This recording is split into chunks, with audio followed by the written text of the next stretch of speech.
Shri Shreyas education trust સંચાલિત શ્રેયસ વિદ્યાલય માંજલપુર ખાતે 2 દિવસ નેશનલ સાયન્સ ડે નિમિત્તે ગ્રીન ટેકનોલોજીનો પ્રચાર થીમ ઉપર વિજ્ઞાન પ્રદર્શન 2025નું આયોજન કરવામાં આવ્યું, જેનું ઉદ્ઘાટન રોહન આનંદ આઈપીએસ સુપ્રિન્ટેન્ડન્ટ પોલીસ વડોદરા ટ્રુલરના વરદ હસ્તે કરવામાં આવ્યું। તેઓએ વડોદરા પોલીસ હેકાથોન 2023 જેવા કાર્યક્રમોને પ્રોત્સાહન આપ્યું, જેમાં વિવિધ યુનિવર્સિટીના યુવાનો સાથે સંવાદ કરી તેમને કાયદા અને વ્યવસ્થામાં સુધારા માટે ટેકનોલોજીકલ વિકાસને પ્રોત્સાહિત કર્યા હતા।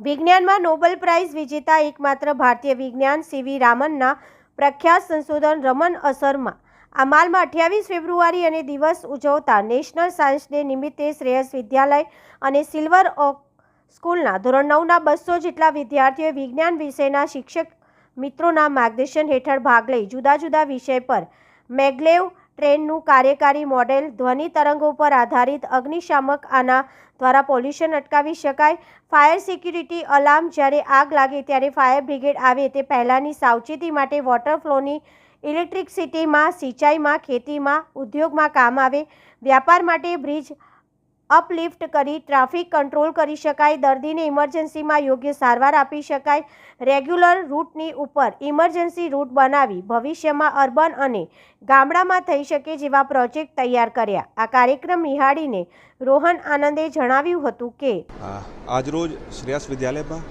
નેશનલ સાયન્સ ડે ઉજવણીમાં ભાગ લેવાનું તક મળ્યું। અહીંયાનો જો સ્ટુડન્ટ્સ છે એમની સાથે સંવાદ કરાવવાનું તક મળ્યું। સ્ટુડન્ટ્સ 6-7 ઘણા સારા સાયન્સ રિલેટેડ પ્રોજેક્ટ્સનું ડેમોન્સ્ટ્રેશન અહીંયા રાખ્યા હતા, જે મોસ્ટલી જે અપકમિંગ ટેકનોલોજી છે, ગ્રીન ટેકનોલોજી, મેગ્લેવ ટેકનોલોજી, આ બધા સાથે સંબંધતા સ્ટુડન્ટ્સની ઉર્જા, એમનો નોલેજ, એ બધું જોઈને મને બહુ આનંદ થયું અને હું શ્રેયસ વિદ્યાલય, એમના ટીચર્સ અને સ્ટુડન્ટને ખૂબ ખૂબ શુભકામનાઓ પાઠવું છું। ડૉક્ટર સીવી રામન, જેઓ ભારતના એકમાત્ર વૈજ્ઞાનિક છે જેઓને નોબેલ પ્રાઇઝના વિજેતા છે રમન ઇફેક્ટ માટે, તેમની મેમરીમાં 28 ફેબ્રુઆરી નેશનલ સાયન્સ ડેને ઉજવણી કરવામાં આવે છે। આજે અમારી શાળામાં આ વર્ષનો જે થીમ આપ્યો છે, science four sustainable development promoting green technologies, તેના પર આધારિત વિદ્યાર્થીઓ વિષય શિક્ષકોની મદદથી જુદા જુદા થીમ પર પ્રોજેક્ટ બનાવ્યા છે, જેમાં છે transport and communication, sensor fire extinguisher, Malav dam વગેરે પ્રોજેક્ટ ઉપર તેઓએ પ્રદર્શન કર્યું છે। આમાં અમારા સેકન્ડરીના સિનિયર ગ્રેડના વિદ્યાર્થીઓએ ભાગ લીધો છે।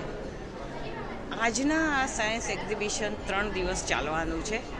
આજે તેના મુખ્ય અતિથિ અમારે રોહન આનંદ આઈપીએસ, કે જેઓ આઈઆઈટી ખડગપુર છે, બીટેક છે, તેઓના હાથે ઉદ્ઘાટન થયું છે।